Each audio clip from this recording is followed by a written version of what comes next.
To our new listeners, welcome. To our old listeners, welcome back. Another episode of Magical Education awaits you, but first we would like to say a few words. Nitwit, blubber, oddment, tweak. Podcast 9 3/4 topic of the week is, why do wizards need money?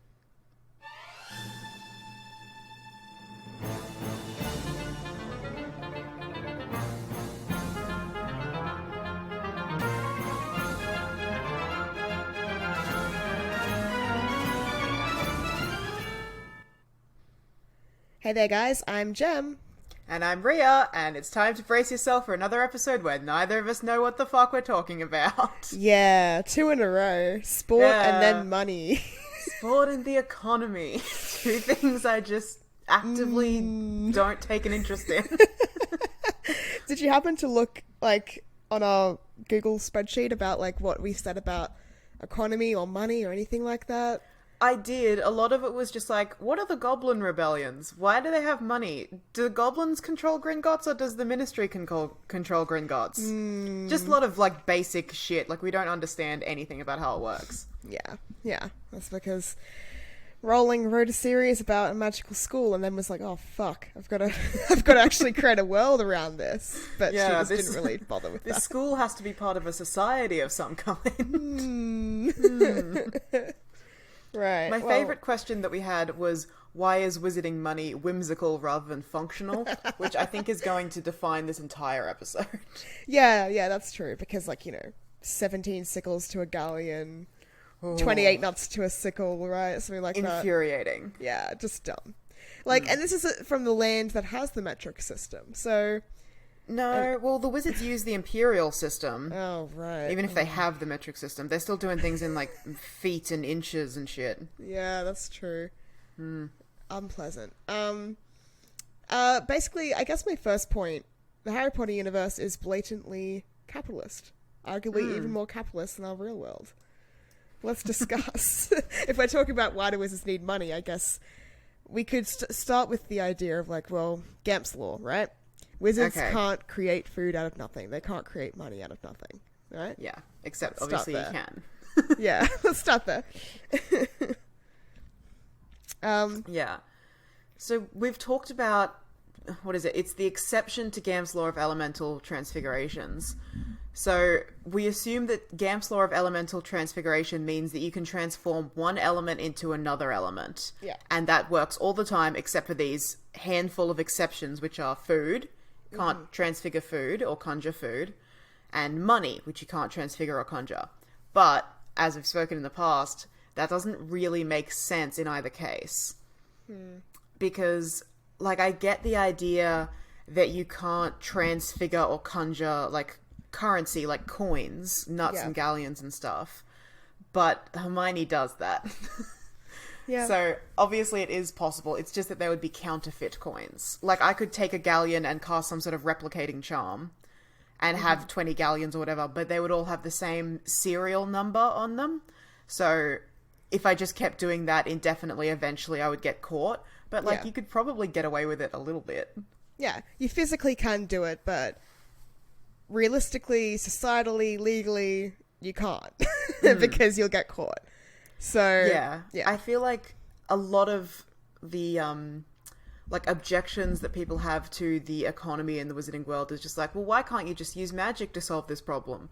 And it's well, probably you can use magic to solve this problem, much in the same way that I, a regular human, can create my own money. It's just illegal, and if I get caught, I'll go to prison. I also think, that's one point. That's one clear thing that we can logic out. There could be another explanation, and I hate to throw it in this early, but upon my studies, I say studies as if it's an actual thing, in my research... Instead of Googling wizard money. In my research, I came across a realization that, this is skipping way ahead my points, but not many wizarding jobs are about manufacturing or producing raw goods, right? So things like Doesn't metals... seem like it. No, yeah. Metals, timbers, food... they're just not being produced by wizards. We know that the concept of wizard agriculture and farms exist because there's this thing called the Nogtail, this creature that hides as a farm animal on your farm, but actually leeches the farm of all productivity or something like that. And there's also a mention of eel harvesting in an eel farm in Goblet of Fire. So there's aquaculture. God, yeah. okay. Amos Diggory mentions an eel farm or some shit, and so that gives us the evidence of aquaculture. And also we know that, well, we don't know this, but there's speculation that there's some sort of harvesting of insects for things like fizzing whizbees and like billywig stings. I just don't think that they're farming insects. I think they're just fucking picking up insects off the ground. But anyway, it seems like the Weasleys have like pigs and chickens and like grow some of their own food. So there's some sort of evidence of agriculture, which means there could be wizard farmers out there, right? But we just really don't hear about it enough. And, like, that's a big part of the economy, right? Agriculture and aquaculture. So it makes me think that it's just not really a thing, like, large scale, right? So some dude might have an eel farm that he eats his eels from or whatever. I don't know what you do with an eel farm. Or the Weasleys might have pigs and chickens and stuff that they grow they get their own produce. But I just think that the majority of like raw material production and harvesting is not done by wizards, it's done by elves, right? Because we know that elves have this food magic. They can create food, they transport it up through the dining tables in Hogwarts, and that's sort of their own thing that they can do separate to wizards. Wizards can't just conjure food out of nothing against law, but elves have this exception, right? And it makes me think... I don't think so. Oh, okay. Yeah, like I thought that elves couldn't conjure food out of nothing. They were just like cooking and preparing food that was sourced from somewhere else. I also think they're growing the food. They're right. Okay. Yes, I understand. They're, continue. Slavery. Yeah. Slave labor. Yeah. And so then I was thinking about the other raw materials, right? So like metal. And we know that goblins are associated with manufacturing jewelry, weaponry, things made of metal. Yeah, metalworking is a huge part of like goblin culture and stuff. I just started thinking maybe certain precious metals and precious stones, things that make up the currency of the wizarding world and the wealth of the wizarding world, can't be manipulated by magic because they're manipulated by goblin magic, right? So wizards can't just be casting spells on them. Like you can take a galleon and change the date on it to indicate your secret meetings and shit. And you can replicate galleons maybe, but maybe you can't actually. Like maybe you can't take a galleon and replicate it because it's not your magic. It's not that kind of thing. I don't know. Okay. It just got me thinking about that. How I assumed that it would have worked is like, okay, so I replicate a galleon, now I've got 20 galleons. I go to the store. Yeah, they're all the same. I go to the store, I spend those 20 galleons because the shopkeeper's not checking the serial numbers or whatever. Yeah, that's fine. Eventually, through the economy, those coins make their way back to Gringotts, and the second a goblin sees them, he's like, that's a fake coin. Yeah. Now it's time to trace it back to wherever it came from. Yeah. And maybe the goblins do that, but more likely that's passed over to the auras, and the auras track me down, and then I go to Azkaban forever. Yeah. Because we know that Griphook takes one look at the Sword of Gryffindor, and he's like, that's a fake. Yeah. So I think they just can tell fakes immediately. That's definitely a high probability, but it also could just be that you can't. You just can't, because like working with precious metals and manipulating precious metals is something that goblin magic can do and not wizard magic. I'm trying to think of a time where we see a wizard like conjure a bar of gold out of thin air or something. Because I'm sure it must be the only possible. example we have is Hermione, right? She gets a common coin and she manages to do an enchantment on it. So she's not like replicating it. She's not creating more of it. She's just enchanting it so that it shows a different date so people know when to meet up for a secret meeting, right? Oh, I thought she like created a series of fake coins. No, I think she just had those coins and she just gave them out to people. She might have just withdrew them from her own account. So she dropped a fair amount of money on that scheme then. Yeah, I think so. Like that wasn't chump change, that was a galleon to every single member of the Order of the Phoenix. Yeah, because it was given a particular name. It's like Protean Charm or some bullshit. Because Andy McMillan identified it. He's like, oh, you put an enchantment charm on this where it's like, you know, it burns hot so that we know to pick it up and look at it, and then it tells us when the next meeting will be. It's the same thing as a dark mark. It's not like she's created these coins out of nothing or has duplicated these coins. I think she's literally withdrawn maybe half a dozen or a dozen coins from her own account and has changed them all so that they all sync up and stuff like that. That is, like, she's dropping big money on that, though, because there's, like, 24 members of the Order of the Phoenix. Not Order of the Phoenix, Dumbledore's army. Yeah. And we haven't got into this yet, but that's anywhere from, like, 200 to I don't know, $1,000. Yeah. We don't know. I mean, were they all galleons? Yeah, they were all galleons. All galleons. Yeah, look, I'm more willing to believe that even because Hermione's not poor. Like, you know, her parents are dentists. I think, like, she might have just had the change to do Just it. dropped money on that. I Okay, know, cool. like, she bought her in dress robes. Like, she's not exactly poor or unwealthy. Yeah, but look, Like- we weren't raised poor or unwealthy, but I still couldn't drop several $100s on, like, a scheme with my friends without my Yeah. parents, at the very least, knowing about it. Yeah, I understand that, but also J.K. Rowling does not give a fuck about math and doesn't care about these things or think about these things. Look, that's so valid of her. Neither do I. So she would have just been like, oh yeah, Hermione withdrew this and changed them, and without thinking of the fucking exchange rate and being like, Hermione dropped maybe $7,000 on this idea. Fucking Hermione putting money into this Kickstarter, I guess. But yeah, Go that's fund me. just... I mean, prove me wrong. Like, I don't think that she can duplicate a galleon. Like, if my argument is correct and goblins are the only ones that can manipulate metal like this and create their own precious metals, I think that that makes more sense than the idea that, like, oh yeah, it is just a legal thing that you will get caught out eventually. Because the rule is you can't. Like, you physically can't. So... Yeah, but, like, that rule that you physically can't it's just hand-wavy bullshit. Like, yeah, you true. can. Obviously, but what you if can. you physically can't? Yeah, And I've okay. come up with a compelling argument. Compelling argument. You can't is your argument. That's not an argument. Yeah, well, no, because the goblins have, like, a monopoly over this, have a control over this kind of magic. Mm-hmm. And that's why they're allowed to continue running the economy, even though there is all these rebellions and everyone likes goblins and everyone hates them. Yeah. Because they're the only ones that can do this. Okay.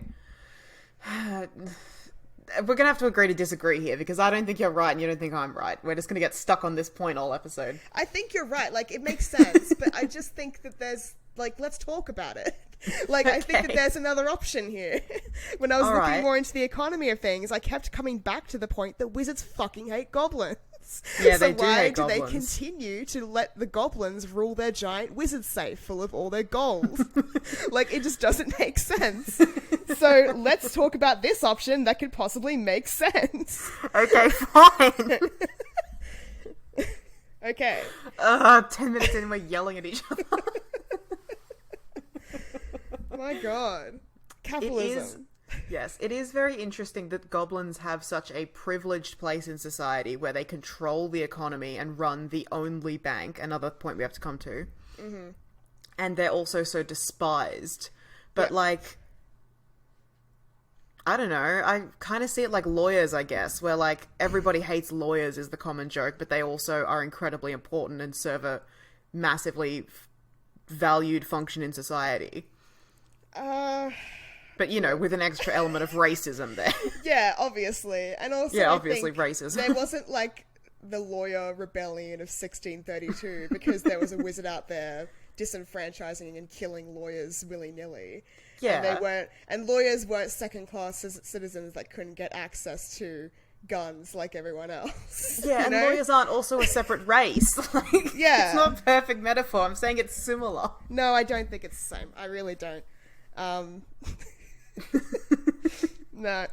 Because also, like, let's start with Gringotts, alright? I know we're going all over the fucking shop. Yeah, Let's I start would with- really like to take a more structured approach to this episode. Well, you started it. No, I didn't. What? Yeah, Gamp's Law. Okay, no, I said Gamp's Law first. No, sorry. you. Okay.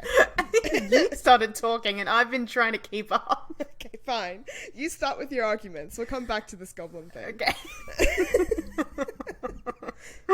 What I wanted to start with was just like basically, what do we use money for, and like, Yep. do wizards need money for the same things? Okay, fine. Let's start with that. Okay. Just like a real basic introductory argument. Sure. Well, Okay. alright. What We are the use- things that we use money for? Trade. We trade goods and services. Money can be used to exchange for goods and services. Yeah, money That's can be it. used to buy many peanuts. Yeah, that's it. So I had like rent, mortgage, bills, taxes, basic necessities like food and clothes, education, transport, healthcare, and then luxuries and leisure. Those were the things that I could think of that we use money for. Mm-hmm. Okay. So we can immediately cross out education because wizards get free schooling. Do they? I thought Well, you had to pay Hogwarts- to attend Hogwarts. You don't have to pay to attend Hogwarts. It's free tuition. Free You have tuition. to pay for your own supplies. Oh, okay, so not so free. Yeah. But there's also a fund, like some sort of discretionary fund set up for people who can't afford their own supplies. Right. Like Tom Yeah. Riddle, because he's an orphan and from the Muggle world, he doesn't have any galleons or whatever, so they pay for all of his supplies. True, and I guess like there's secondhand books and stuff at the school, and you can go to secondhand robes, so you don't have to go to Madame Malkin's and stuff like that. But yeah, okay, there are measures in place. Yeah, so education is free. Transport was the next one that I wanted to talk about. You have to pay for flu powder. You have to pay to board the night bus. You have to buy a broom. But apparition is completely free. Port keys, do you think they're free? I think if you want a registered one, you might have to sign a form or something, which might be a bit of money. But to make an unregistered one, nope. Yeah, exactly. That's free, but it's also very illegal. You could possibly go to jail for that, like if you do it enough times. Yeah, again, I feel like a lot of stuff you could do for free, but it's probably illegal to do so. Yeah. What was that? I was going to say something about apparition. Oh yeah, so apparition is free, but it's also like hard. So you have to go to school, or like no, actually you have to learn to apparate by paying like 30 galleons or something, right? Yeah, you have to pay for the class to do it, and I assume you have to get a license. You would probably have to pay for that license as well, and maybe it needs to be renewed every now and then. So again, learning it legally and officially is not free. But if you have an older brother that wants to teach you apparition, you could probably learn to do it for free. Yeah, you can get around a lot of these things. Yeah. I think probably to have your house connected to the flu network is a fee of some kind. Yeah. I just So you don't do know have to why pay you'd for... want your house. Oh yeah, supposed to go shopping faster, but Yeah, to get at places. yeah, but then other people can get to your place. I guess you could have it like as it's only an outgoing flu powder network, not an incoming. Well, then you can't get home. Well, no, yeah, you just apparate home or something. I don't know. Okay. I don't know why it's easier. Because, like, I'm just thinking about it logistically. Like, I don't want people in my house. Yeah. Like, I guess there's something you can do where it's like, oh, yeah, this is a private, like, flu network thing. That means you probably can't just pop up in a shop at any time, too, because you could just rob the store after hours. Yeah, the flu network is, like, all connected. I don't think you can have a private flu network, because then, what, you're just connected to, like, your friends' houses? I don't know. No, I think it's like an opt-in, opt-out sort of thing, that you either do it or you don't. Yeah, there's no way I'm doing that. A common thing that I definitely see in fan fiction all the time is the idea that you can, like, block your flu or turn it off for certain hours of the day. But I don't know if that's from the series or if that's just we all collectively decided that's the only thing that makes sense. That's definitely not from the series. That's definitely something the fandom came up with. Yeah. Well, yeah, like you said, you would have to, because it's possible to flew directly into stores. Yeah. And, like, I could just flew into a store in the middle of the night and take shit and leave. But once again, like, I can break the law. Yeah. I will probably get caught. Yeah. I could also break into a store now with a brick. It's not hard. But we haven't covered how Magical Society functions legally yet. And I'm very scared to, because I think it's a bit of a mix of both, right? Like, there's plenty of things you can do, but there's plenty of ways you can get caught. But also, if you're smart enough, you can never get caught. So it's real scary. Anyway, we'll cover that in a later episode. Yeah, so transport's something that you have to spend money on. Clothes, basic necessities, food, we know we have to spend money on these, but, like, I feel like there are lots of ways to get around having to spend a lot of money using magic. Yeah, certainly the Weasleys, like, are poor, but they have 7 children, and they're able to get by rather comfortably. Like, I say that in big air quotes. I don't want to be disrespectful to their experience. But, like, you know, if Ron wrecks his sweater, it's not that big a deal. You can mend it. And, like, they always have the food available on their own farm. They are able to send all their kids to go get educated.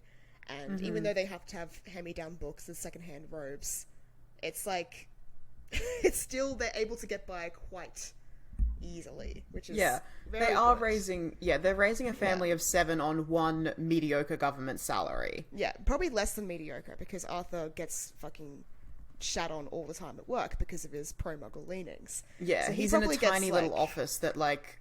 Yeah, he's not, like, pulling in big money. Yeah. Yeah.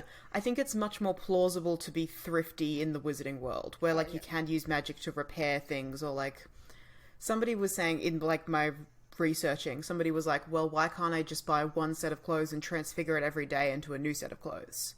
Because transfiguration apparently, like, doesn't last long or wears down or whatever, but if I buy the original outfit and it's, like, solid materials or whatever, I'm just changing the style and the cut of it, basically. I'm not, like, creating it out of nothing and then ending up wearing rags once the spell wears off. But, like, remember when Marge tried to do that and eventually, like, the whole suit just crumbled away? Like... Oh, Marge Simpson. Yeah. Not Aunt Marge from Harry Potter. Yeah. Like, I think they're making a good point. I reckon you could get away with doing that once or twice. Like, you have a dress and you, like, change the collar of it, you change the cut of it once or twice for a different occasion. But if you're doing that consistently every day, it's going to eventually... Like, the magic will wear away faster. Like, it'll only be... changed for a few hours before it wears away, and I think eventually, if you're doing that consistently to the same item of clothing every day, it's gonna, like, wear away the actual material itself. Yeah, but, like, regular clothes also wear down with wear and tear. Yeah, absolutely. I also just think a lot of wizards don't do that because they lack creativity and imagination, because they live in a world where fucking your clock is also a shark that eats the hours away or whatever. Like, they live in a world where you can walk down a street and see a person turn into a duck and then buy their hot dog and walk off. Like, like, they don't have imagination. Muggleborns are a distinctly different type of wizards because they had at least 11 years of their first childhood life where they were exposed to other kinds of thoughts and ideas and different worlds and magical realities and fairy tales and shit. So they might have more of an imagination than your average wizard, but even that could wear away over time once you've been completely... culturally indoctrinated into the magical world and left all your muggle self behind. But, that's definitely why that's not happening. Do you think you have to pay for healthcare? Or is St. Mungo's completely free? That's a good question. I think... You have to buy potions. Or you have to buy potion ingredients and make your own potions, which I think would probably be cheaper. Or you can buy the final potion if you're not good at potions. But I think you could also just find or create your own potion experience ingredients, not potion experiences. Right, okay. Like, certainly you can buy a book and, like, do your own backyard potioning, right? Oh, you would have to be able to. You can just grow all this shit in the backyard, and probably the magical creature parts would be harder to come by. Right. It makes me kind of think that healthcare isn't free, because Arthur Weasley, like, remember when he got severely injured, right? Yeah. He was in hospital. He wanted to get stitches, and Mrs. Weasley scolded him for it because of this muggle thing, blah, blah, blah. But I also think there's an extra element to that. He had to come home early, right? If I'm remembering right. Like, he was in hospital for a bit of time when he was like, you know, critically injured, and then he had to come home. But I guess that's kind of normal for hospitals here. Like, you can't stay in hospitals forever, but is that because it's expensive to stay in hospitals? Like... Well, what I was thinking was, if it was expensive, surely the Weasleys would have mentioned it. Like, you know, even if Harry just, like, sort of overheard Mrs. Weasley being like, I don't know if we can afford to have him in there over Christmas... And, I don't know, somebody else saying, like, of course he can. The Order will pay for it. He was injured in the line of duty. Something like that. Like, I feel like if that was a factor, it would have come up in the book. I don't know if it would have come up because, one, it's not relevant to Harry's journey. Yeah. Two, the Weasleys are very, proud people, and they're going to be, like, mentioning their money troubles to the other people in the Order. So, and also Harry just mightn't have overheard if it did happen. Like, I just... It could be that it was too expensive to keep him in there, because when you think about it, it's not a matter of there's not enough bed space, right? Like, that's a problem with hospitals now. Like, we need to clear this room and have it available for someone else who is in more need, right? That's not a problem with magical hospitals. You can expand the size of the room even though it doesn't make sense physically. You can add more beds and stuff like that. Yeah, you can expand the physical space, but there's other resources as well, like the staffing. Yeah, and the potions and shit, bandages. No, because they just conjure bandages out of thin air, so that's not a problem. Yeah, that's a spell. Yeah. It'd be the human staffing element, I guess. Yeah. Maybe. Not everyone's a healer. Okay. I mean, unsolved. I would say it makes, like, based on everything else about the society, I do think you do have to pay for healthcare. You have to pay for potions, you have to pay for your ingredients. It makes me think that you have to pay for a visit to your GP to get antlers out of your head. Yeah. Okay. Because I guess there's a big assumption too, because there's this whole cultural construction of what makes you powerful and worthy in society is that you're able to be magically powerful. So if you have to go to a doctor, or healer, better words, if you have to go to a healer to get the antlers removed from your head, it's a bit pathetic, ain't it? Like, surely you can find the anti-spell yourself and figure it out yourself, but no, you have to pay your galleons to go get it done for you. That's definitely a societal attitude that people would have. That's so interesting. So, like, healthcare is seen as a punishment for people who are too weak to solve their own problems. Maybe. Great. I love that. It's terrible, but that's definitely some wizard bullshit. That does seem like some wizard bullshit. I mean, look at what they do to Obscuri and stuff. They lock them away.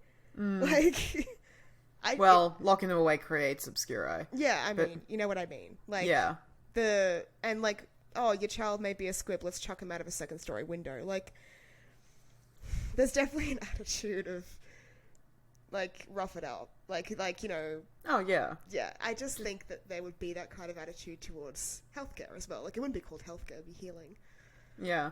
It's not a deeply empathetic and caring society. No. It is very brutal. Another thing I was thinking of was Mad Eye and Kettleburn, both of whom have prosthetics, and magical prosthetics as well. Like, we know Kettleburn didn't purchase his prosthetics after he lost his limbs working as the Care of Magical Creatures teacher, just for anyone who's not familiar with Kettleburn. Yeah.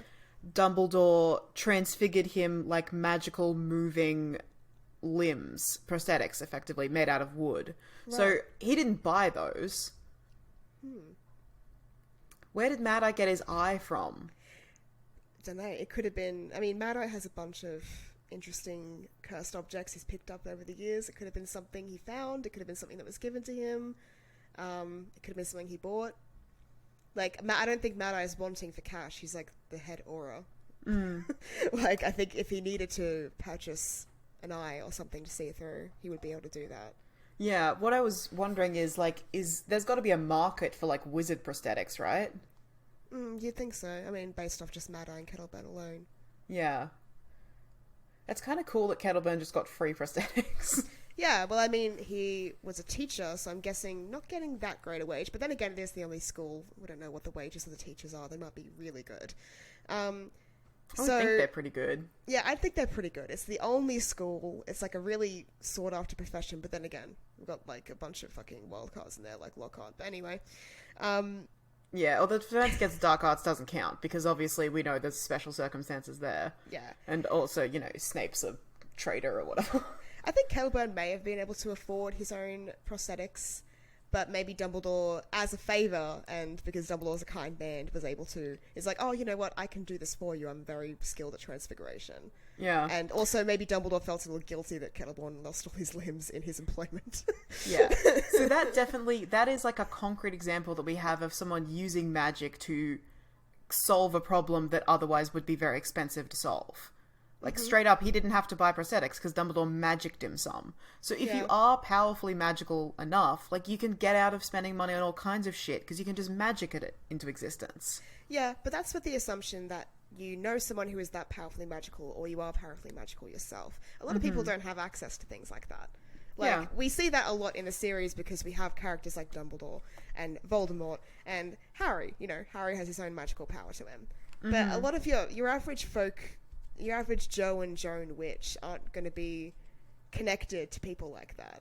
They're going to be, like, depending on the books that they can buy and the healthcare that they can afford at St. Mungo's because they can't figure out how to get their daughter off the roof because she keeps floating. Like, you know? Yeah. Okay. What about just basic, like, bills and taxes and rent and mortgage and stuff? Alright, So a lot of the research that I said is like, oh, there's no taxation in the Wizarding World because we don't see any evidence of it. And I'm like, well, the books are told from Harry's perspective, and Harry isn't paying taxes because he's a child. Yeah. Why would you just assume there's no taxation? I certainly think there's a lot of taxation, especially for crimes, because, like, not everything can send you to jail, right? There's certain things we know sends you to jail, like lying about being an animagus and shit like that. And... Oh, you're talking about, like, fees. Like, yeah, paying a tax.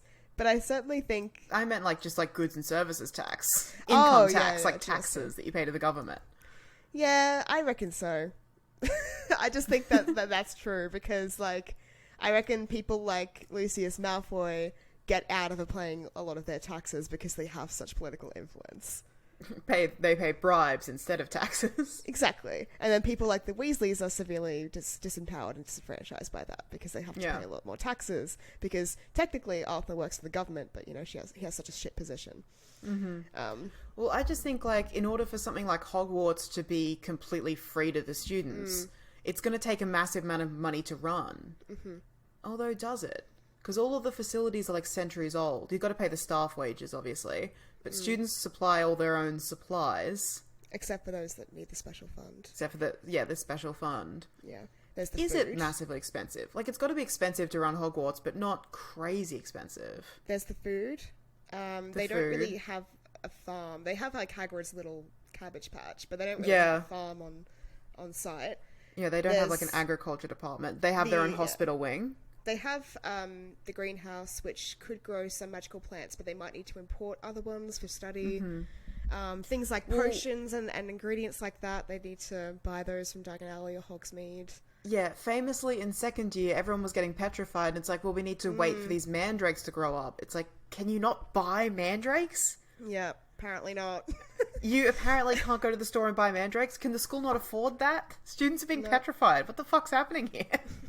Maybe the implication is the mandrakes needed to be stewed and, like, cut up and stewed fresh, and transporting mandrakes is too dangerous. So, maybe that's why. But surely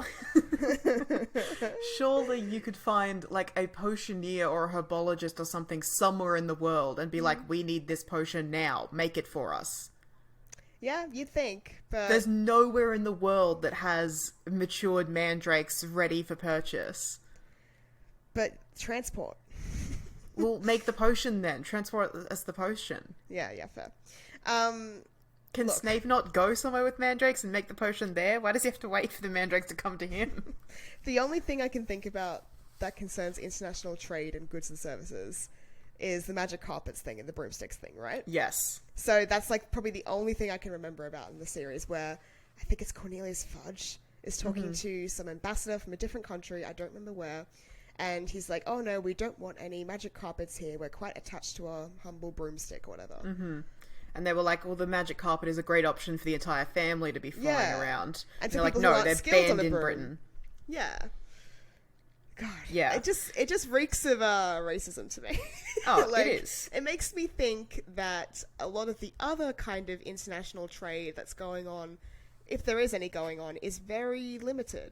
Like, they're not even letting in fucking magic carpets. That's a great investment. Because, like you said, it's the family package. And it's for people who can't afford or fly a broom very well. Like, it's a very cheap alternative that could have a great impact on the market. Like, it's just very odd. Yeah, it is odd. And, like, it's part of the isolationism of the wizarding community, right? Like, they don't even talk to their own neighbours that are muggles and trade with them. Because trade comes from thinking that, you know, the other party has something that you want trading with, and wizards don't think muggles have anything worth trading, even ideas or knowledge. And trust. There's no trust between muggles and wizards, so... well, there's no communication between muggles and wizards. There can't be any trust. Completely secret. Yeah. So, it really makes me think that, like, in terms of international trade, it's just not happening very often. It also is so interesting that, like, we glean so much from a conversation that Harry overhears between two people. Like, yet again, I really get the sense that the wizarding world is a lot bigger and more complicated than what we see.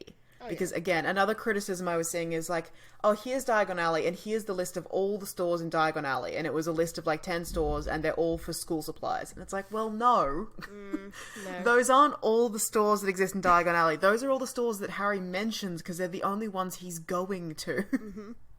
There's got to be like a furniture store or something that Harry just doesn't go into because he's not furnishing his house because he's 11 years old.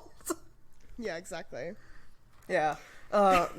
Stuff like that drives me nuts when they're like, oh, the Wizarding World is only for children. It's like, no, we're just only seeing the child's version of the Wizarding World. It must exist for adults as well. Well, it's definitely, in a way, also just for children on a meta level because Rowling wrote it like that. She wrote it to be about a magical school. And yeah, of course. When she was forced to expand that universe, she really struggled to because it didn't make sense. Yeah. So, like... That's fine. It's a children's series. Like, we only see the part of the world that's relevant to Harry because he's our point of view character. We just know that there is a government and there is an economy, and we have to glean how it works from the scant clues that we've been given. Let's talk a bit about that economy. I want to talk about something quickly. Okay. So, scarcity and inequality exists when it comes to resources like money and food. So we understand this. There's also no arts or social sciences taught at Hogwarts, with the exception of History of Magic. History of Magic is the only kind of hizzy subject. Yeah, and like 12 different musical subjects. Oh, yeah, of course, but that's not like the official list, whatever. All the other classes are basically about making money or capital, right? So you've got things like, well, except for Defense Against the Dark Arts, but you've got things like potions, right? Mm-hmm. You gather a bunch of ingredients, you make a potion. You know what you can do with that potion? You can sell it. Herbology. You take care of these plants, you can use these plants for a bunch of remedies and magical shit. You know what you can do with these plants? You can sell them. Quidditch. Fucking flying class. Oh yeah, this helps you get around from A to B, but you also know what you can do with flying. You can become a Quidditch player. Well, give me another example. Charms, you know? You can charm this, like, mood ring so that it changes colour depending on someone's mood. You know what you can do with that ring? You can sell it. I'm like, confused by what point you're making here. I'm just making the point that, like, we have a lot of, like, okay, so in the real world, we have classes that are, like, important for us to understand society and to contribute to a capitalist society, right? So we have things like math, we have things like science, we have things like legal studies, etc. And then we have our more artistic classes, which are important for understanding society, but not necessarily for making capital. So there's things like drama, music, English, these sorts of vibes. I just think that there's a certain lack of that in the educational system and more of a focus on classes and pastimes, encouraging children to have pastimes and focuses that are about making capital. I disagree. Okay, prove me wrong. Okay. Your whole argument I completely disagree with because it seems so strange. So you're saying that, like, everything that the students learn in school can be extrapolated out into, like, a job or profession, which they can use to make money. Yeah, and I'm getting more into the jobs and professions, but I'm starting there. Yeah. And I would say that that is the same case for Muggle School as well. Everything that we learn in Muggle School can be extrapolated out into a profession. Mm-hmm. I could use math to go on and become an engineer. I didn't, but I could have. I can use drama to go on and become an actor. Mm-hmm. I just don't see a difference between the two. We learn a lot of useless shit in school that we don't use in our careers, same as at a magical school. And we learn, like, relevant skills that we need in our careers, same as at magic school. Yeah, but so in the magical world, careers are different, right? So, yes, you can learn drama in school, and maybe if you're lucky and skinny and pretty, you can become an actor. Yeah. But in the Wizarding World, it's different. There's a few jobs. There's the government bureaucratic sort of jobs in the Ministry of Magic, which I can't think of a single subject that prepares you for a job like that, but whatever. Yeah, there's an admin subject. Yeah, like, I guess in every subject they have to learn how to write essays and research, I suppose, so maybe that somewhat contributes. We had, we had economics class, which obviously neither of us paid attention to or did well in. I didn't have We also had, like... class. Didn't you? No? You would have had, well, it wasn't called that, it was called commerce, and you'd take it in, year 7 and 8. Yeah. You would have had to choose to go on to economics in, like, years 9 and 10, 11, 12, and neither of us did. Mm-hmm. Yeah. We had, like, legal studies, we had history, like you said, like, all the things that you would need to understand the government and go into IR, for example. Yeah, but there's no subjects like that. No, there aren't. So, like, that's just one point. Mm-hmm. Then there's the other professions, right? There's Quidditch player, there's journalist, where you're a corrupt, bad journalist that doesn't actually report real things. And then there's essentially shopkeeper or business owner, right? Those are, kind of the four... Healer. Areas. Yeah. Healers, obviously, healers, yeah. Mm-hmm. But, like, okay, the thing about the shopkeepers, all the businesses that we hear about, and I know that you've made the point already that Harry interacts with only a small amount of the businesses, but let's just talk about this. All the businesses are like centuries old, well established. Yeah, basically Ollivanders. their roots go way back. Maybe they're like lineage businesses, like legacy stuff, like they're a name brand. And okay, how can you compete? Like, we've seen one example of how you can be an upstarter in the market. We've got the Weasley twins, right? Yeah. Like, they are doing jokes and practical jokes and shit like that. So it's like Zonkos, right? Basically the same as Zonkos, but I guess they have their own brand and their own ideas. Yeah, they set up a competitor to Zonkos and are basically trying to corner them out of the market, or at least compete with them in the market. The only way that they're able to do that is through the investment that Harry gives them. If they had never gotten that investment, they would have never taken off the ground. And that's like, you know, capitalism, obviously. But, like, it's worse. It's worse than the capitalism that we have in the real world, because there's such this, like, insular, deep-rooted sense of, like, name recognition and already existing privilege, right? So the Weasley name is recognizable. Everyone knows who the Weasleys are, but they're not privileged. They don't have any money. They don't have any, like, long-standing legacy of, like, interest in business and, like, stuff like that, and entrepreneurism. So I just think if you're coming into the Wizarding world being like, yeah, I'm going to start my own business, or I'm going to go into the world of business, like, it's so hard to just go into the world of business. Like, it's just not really an option for you unless you have great privilege, wealth, status already, or are a pureblood. Like, if you're a Muggleborn, how do you participate economically in the Wizarding world without going into a job like a ministry job or something like that? Yeah, I would say that isn't too different from the Muggle world. Like, you can start a business, but most businesses fail within the first year or 2 years or whatever. Like, it's hard to break into the economy and be successful. Of course, I understand that. And I understand that there are differences in privilege. Like, obviously, if you come from a wealthy, privileged background, life is easy for you. And that's the same in the Wizarding world. But it's magnified. It's intensified and heightened even more in the Wizarding world because it's so insular and so pure driven. Like, it's a deeply classist and stratified society, definitely. It's basically impossible if you're a Muggle-born wizard who is interested in making money in the business sense to get started in that at all, unless you have the help of a wealthy friend like Harry Potter. Like, it's just impossible. Yeah, I wouldn't say impossible. Like, the Weasley twins were setting up their business before Harry gave them their massive starter loan. Yeah. And, like, they were getting a reasonable amount of success. But I think they would have still managed to set up a shop. It just would have taken a lot longer and been a lot more precarious without this massive startup fund from their silent investor, Harry Potter. Yeah, they would have eventually, over years and years and years, maybe even, like, their whole lifetimes, maybe been able to set up a shop. But even then, they're purebloods. They have the name connection, right? Yeah, I don't know if, like, the Weasley name is a recognized brand is really something you can say. No, of course not. But, like, they're able to go up to any other business person and be like, oh, I'm Mr. Weasley. And that business person, who's basically probably going to be a pureblood, is like, oh, I know the Weasleys. There's at least that small level Yeah, because it's a small, recognition. Insular community. Yeah. But, like, obviously they don't have the same influence as, like, a name like Malfoy, which is, like, associated not only with, like, pureblood status, but wealth and money and lineage and shit like that, and political influence. But they still have slightly amount of recognition. If you're going up to people being like, oh, I'm Granger, they're like, who the fuck are you? I don't care who you are. Get out of my shop. Yeah. Like, it's just not happening. Yeah, I think that's the case. Definitely it's harder for Muggleborns to break into society, because you effectively...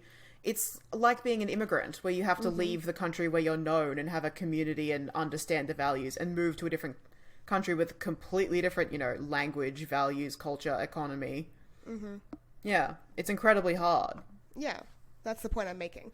Is that, like... I agree. It's like our world in capitalism, but just significantly worse. Like, so much more capitalist. Like, that's the point I was making. Yeah, do you want to make a point now, essentially? All right. Okay, I thought you were going somewhere different with that. No. It's hard. Gotcha. Cool. All right. I want to talk about the coins and the values of the coins. Once again, basic shit that I'm introducing 45 minutes into the episode. Okay. So, this is back to, like, why is the wizarding money system whimsical rather than functional? So, we have 3 coins. Nuts, sickles, galleons. There are 29 nuts to a sickle and 17 sickles to a galleon. Yep. That drives me nuts. It makes me so mad. Yeah, it sucks. Yeah, because those numbers, 29 and 17, are so close to 30 and 15. Yeah. And, like... Yeah. That could make a lot more sense. It would make a lot more sense. It would make much more sense, but it would still be a lot more easy. Yeah. To figure out. Like, it's not... Everything should be the metric system. Everything should be clean, 10, 10, 10. Easy. Done. But, like, at least if it was 15 into 30, like, 15 is half of 30. You can at least... it's at least easier. Yeah. Yeah, and there's no decimals either. There's no such thing as, like, half a nut or half a sickle or whatever. No. Yeah. So when it came to, like, converting those values into Muggle money, JK has said that a galleon is £5. Mm-hmm. Which, to put it into Australian dollars, sorry, rest of the world, we're doing our own currency. You can Google what it means in your currency. A galleon is about $9. Okay. A sickle is about 55 cents. And a nut is about 2 cents. Okay. Rubbish. So that's what JK says. But then that doesn't make sense. In terms of, like, how much things cost. It doesn't actually translate. It doesn't work. Yeah, so a one's like 7 galleons, right? A one's about 7 galleons, which would be about $70, 60 to $70. Oh, wow. My math's so off. $36. No. I said 1 galleon is about $9. Yeah, so 9 times 7, 36. Okay, see, how I did that math was I'm like, 10 times 7 is 70, right. And take away 9 is about 61. Yeah, 63. So it's like $60 to $70. Yeah. Okay.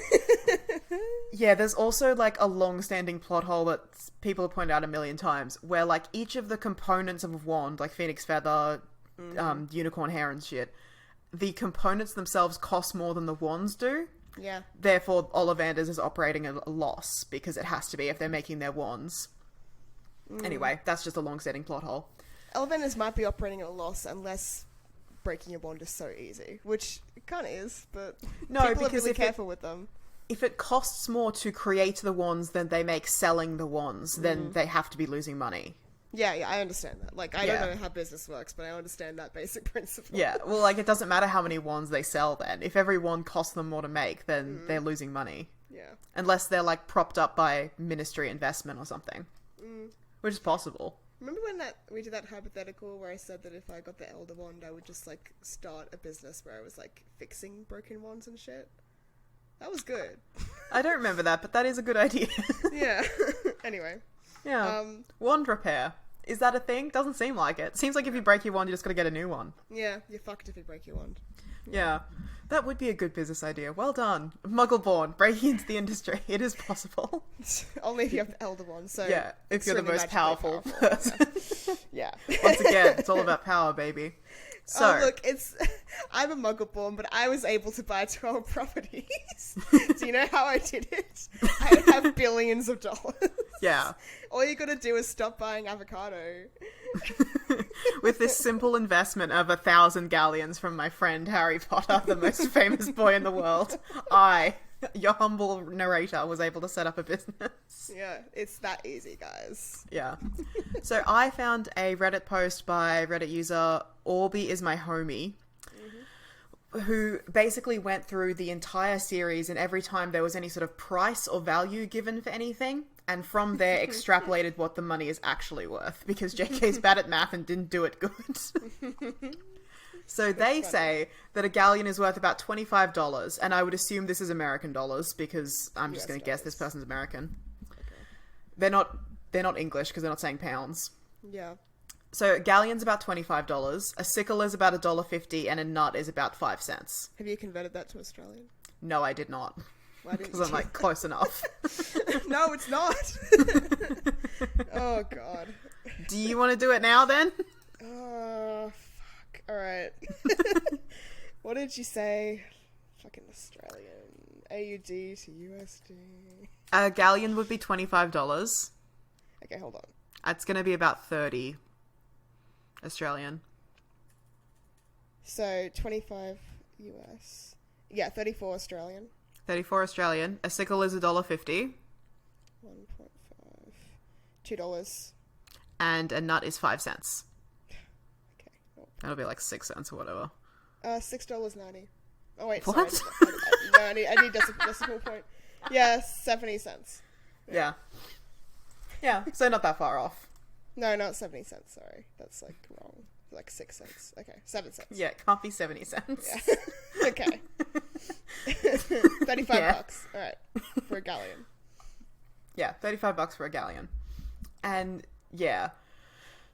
From there, they're able to figure out that this is, again, in American dollars, because I didn't translate all of these prices. This is the reason why I didn't do it. 7 galleons, a wand is about $175. That seems way more likely in terms of how much it's worth, instead of $35, which was what JK's... Or £35, which is what JK's guess would have come to. Right. Yeah. And it means that he gave Fred and George about $25,000 to start up their business. 25,000. Yeah. Okay. Which is the prize money of the Tribe Wizard tournament. Yeah. That just... Okay. About 25,000. I thought it'd be like at least 100,000 or something for the prize money. It means that Dobby makes about $25 a week because he makes a galleon a week. Right. And he was offered $250 a week by Dumbledore, but turned it down. When Harry was on the run and there was a reward for his capture, his reward was about $2.5 million. Oh, yeah. So I'll post a link to this Reddit post where he just basically went through all of the prices and worked them out, because I think it makes a lot more sense than whatever JK said. Right. Yeah. That's all. Okay. I just think there's a better money version than whatever JK was saying. I basically have 2 more points about capitalism and money. One of them is my stuff about the goblins, and let's talk about the goblins, I guess. Yeah. The goblins. Let's save goblins for now, because I've got more points about the economy. Okay. My only other point about the economy is, I guess, more of a meta point, which is like looking at how wealth is framed in terms of characterization and good and evil. Okay. So, like... Yeah, definitely. Many of the evil characters we see, including Death Eaters, come from lineage or wealth or money. Compare this to the good characters, the Weasleys, who are poor and equalist when it comes to matters of class and politics. There's a lot of goodness associated with poverty, such as Hagrid, Lupin. And then there's a complex example of Snape. So Snape was raised not wealthy, he was raised in a disadvantaged situation, he had second-hand clothing, he had clothing that didn't fit, all that sort of stuff. Second-hand books from the school, but rather than this wealth and poverty making him a good character that chose to make humble, good, equal choices, he was driven towards badness. And there's a similar connotation with Voldemort, right? Like, Voldemort was raised as disadvantaged as he can possibly get. You know, he's an orphan, he has no name, property, wealth to himself. But he still covets, like, rare and, like, high-value items and things like that. And I was wondering, like, obviously his obsession with being pure blood and blood purity comes from this obsession with magical power, and he wants to be powerful and immortal and stuff like that. But there's also might be this other connotation that he associates with magical purity and magical power, which is wealth, because all of these old families that he was interacting with in Hogwarts were extremely wealthy and had this name recognition and this lineage and this, like... And that would have been something that really drew him to them, I think, as well. So that's just an interesting dive I was doing into the representations of good and evil and stuff like that, because, like, talking about economics and capitalism in the context of Harry Potter is wild, because a key theme of Harry Potter is inequality and how inequality is the root of evil, right? And we must make sure that we have a more equal society. So that we can all live the together JK peacefully. of 20 years ago. Yeah, we can all live together peacefully and in love. But, but obviously JK Rowling doesn't have any understanding of what creates inequality and what manifests in inequality. Like, she has this idea of the Muggleborns as, like, you know, wizards that aren't pure blood, and basically the only way that that manifests in terms of inequality is they occasionally get called a slur. Yeah. Like, and obviously there's this whole civil war from a bunch of Nazis and shit like that. But the thing I was bringing up about, like, how Muggleborns can't economically participate in the same way that other wizards can. Muggleborns are culturally and historically removed from society. Like, they have to completely adapt and take on Wizarding Society and basically disenfranchise themselves in their own original families and histories. Yeah. Like, J.K. Rowling just doesn't take time to explore that or bother to go into that because she doesn't understand how inequality works. So it's just... I guess I was just thinking about all of that in a big, like, mess of thoughts when I was doing my look into economics and capitalism in the series. And I don't really know if I have an answer, like a definitive one-to-one being like wealth bad, poor good. Because obviously we have exceptions like Harry. Yeah, I was waiting for you to mention Harry. Yeah, Harry, who's extremely wealthy. He is half-blood, but that's still... He has the attachment to the Potter name, which is, like, a pure-blood family. But he was raised in poverty, and... Yeah, Harry was raised in absolute poverty, where, like, he didn't own anything. I think he even has to, like, steal a broken alarm clock and fix it in order to wake up in time. Harry was raised Cinderella, right? Like, he was raised as a servant in his own family and stuff like that. And then he meets Prince Charming, Hagrid, who takes him to his Gringotts vault. Yeah. And suddenly he's wealthy beyond his wildest imaginings. Yeah, but Harry's sort of still dislocated from his own wealth. Like, he doesn't understand where that wealth came from and doesn't seem to have any sense of responsibility for the potion empire that he's kind of responsible for. Yeah. He doesn't care about money. He just gives it to his friends. He doesn't see it as something that's going to secure his own financial future because he doesn't really see himself as having a future. But anyway, it's just like, I'm trying to create a definitive statement for what the series is trying to tell us about wealth and capital and good and bad, and I can't. Okay. So I need your help. Here's what I think. Okay. You got to think that JK started this series when she was living in poverty. Yeah, she was raised in middle class, like, circumstances, but then went I through... think lower middle class. No, I mean, her parents were, like, scientists and shit like that. Oh, like, were she they? was getting bank. Okay, never mind. But then lived in a poverty situation, but still was able to live with friends, so she had some kind of social network. Yeah, she wasn't homeless, as she claims, but... Yeah, well, she was homeless, but she didn't own her own home. Like, she wasn't paying her own rent. She was unhoused, but she wasn't living on the streets. Yeah, she wasn't living... A lot of people hear that she was homeless and think that she was living on the streets and then feel like they've been lied to when they find out she was effectively couch surfing and living with different people. Yeah. But that's still a form of homelessness. Oh, yeah. She was certainly in a terrible financial place for a long time, and that's a significant thing as to why she's included the series, this aspect of wealth into the series. Yeah, the idea that, like, you know, she was going to cafes and bars and stuff and writing there because she couldn't have heat at her place because she couldn't afford it.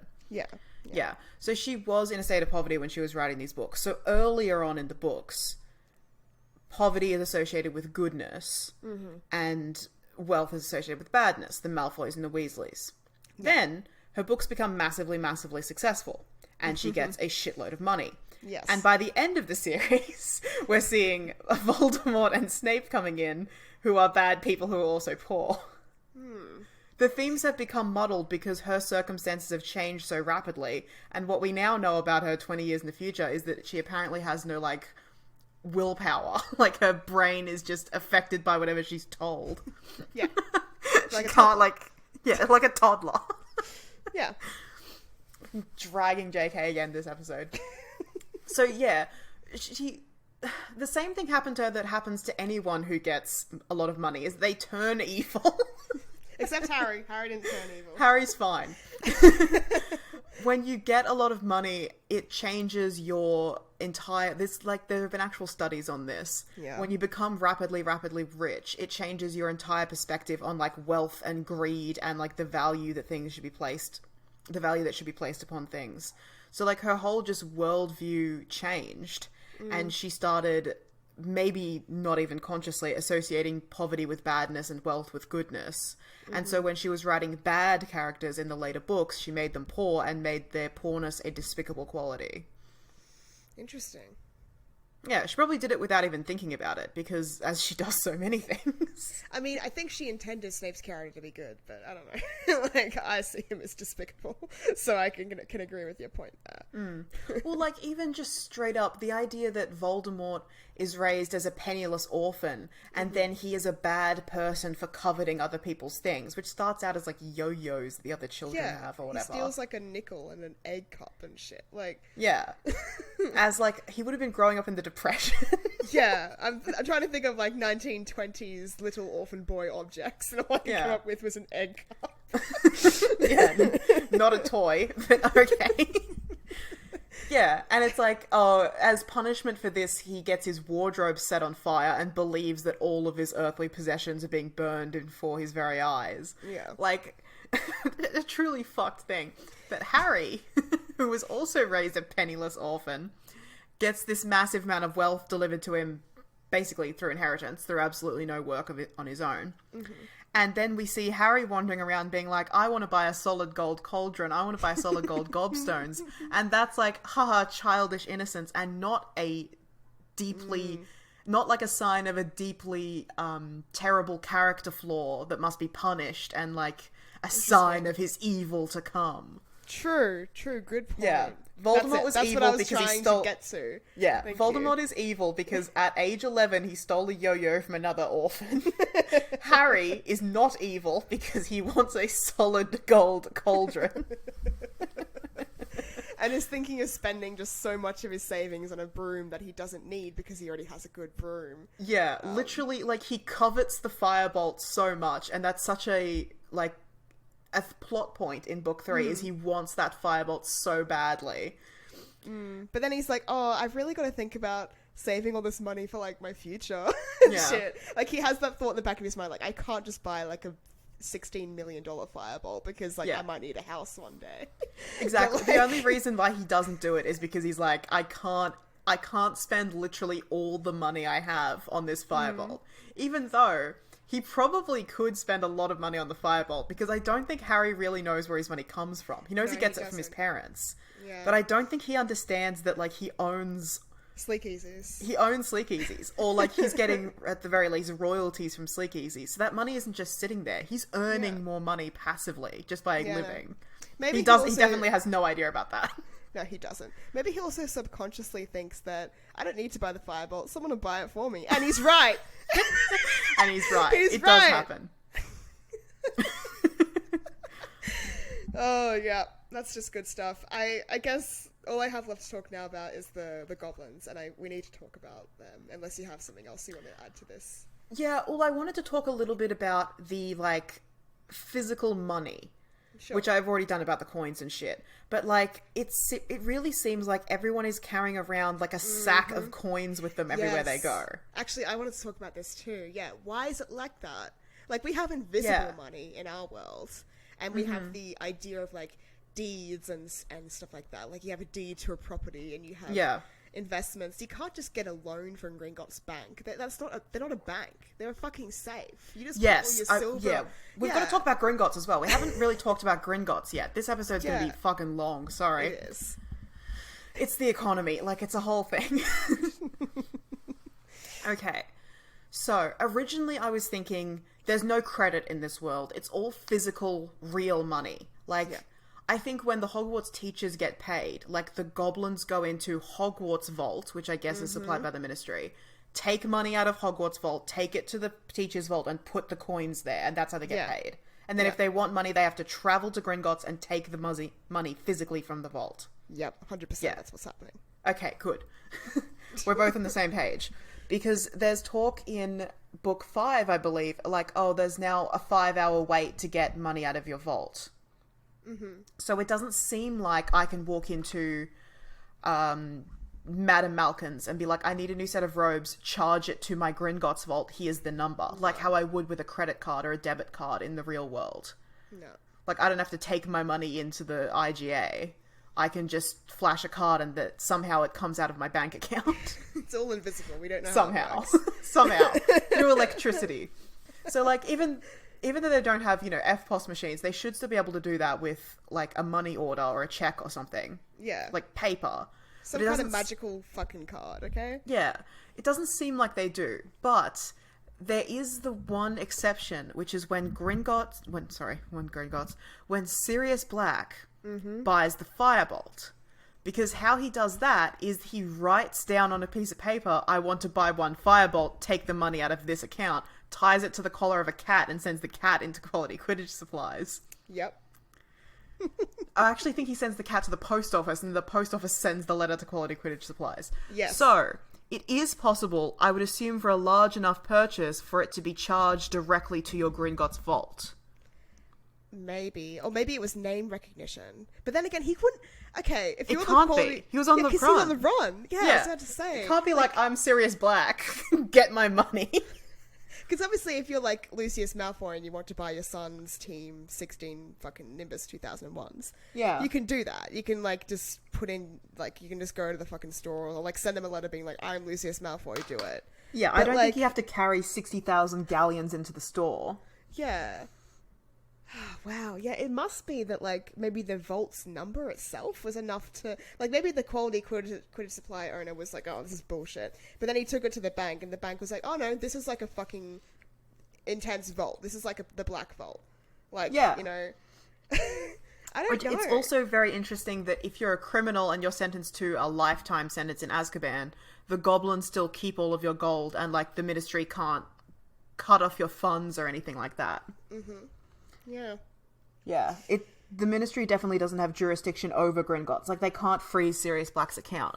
So I think, theoretically, if Sirius Black had made it into Gringotts without being detected, he could have been like, I want some money out of my vault, please. And the goblins maybe wouldn't have called the cops on him. They would have just given him his money and sent him on his way. Yeah, it seems like the Gringotts and the Goblins work outside the jurisdiction of the government. Because also, think of Grimmauld Place. Like, that was Black's property. That was... had, like, some kind of deed or ownership of that house. And it wasn't like that was handed over to the ministry or anything like that. Or any kind of public good administration, like what they do. Yeah, it definitely wasn't seized by the government. No, it was just sitting there. He was able to will it to Harry on his death. And we know that Sirius's vault got emptied and the contents added to Harry's. So Harry didn't inherit the vault itself, but he got all the contents. Yeah, which would have made him even more rich. Wow. Yeah. Yeah. He's a wealthy boy. So, I just wanted to point out that Muggles have had paper money since the 11th century. And we've had bills of exchange, which is the earliest form of credit, since the 18th century. And wizards are still carrying around their heavy coins. Yeah. I really feel like it's coins for like 90% of purchases, and then for big shit like brooms, which are massively expensive, and houses and stuff, you can charge it directly to your vault. Yeah, and the goblins just straight up remove that amount of galleons or gold or silver or whatever from your vault. And take it to another vault and leave it there, and that's how money is exchanged. Yeah, 100%. Great, cool. Okay, we should talk about Gringotts. Yeah, let's talk about Gringotts. Let's talk about the goblins. I think before we even get started on the goblins, like I know I already got it started at the beginning of this episode, but we need to bring up anti-Semitism, right? And yes, of course. The trope. Yeah, God, we should have said it at the top of the episode. Yeah. Yeah, it's anti-Semitic. Yeah. Like, I mean, it's so clear to me. Like, there's plenty of people out there who try to be like, oh no, she's just drawing from fantasy tropes. Bullshit, she is. Like, the idea that, like, goblins are loathsome little creatures, sure, that's in a lot of fantasy, like, books, like Tolkien and stuff like that, and the existing lore and myth around goblins. Yeah. But never before had they been moneylenders and sitting behind a desk controlling all the gold. Like, that was something that was uniquely Rowling. Yeah. Oh, yeah, I think, like, the idea that, you know, goblins are, like, greedy, despicable, money-hungry little thing, like, that comes from the folklore, and the folklore itself is anti-Semitic.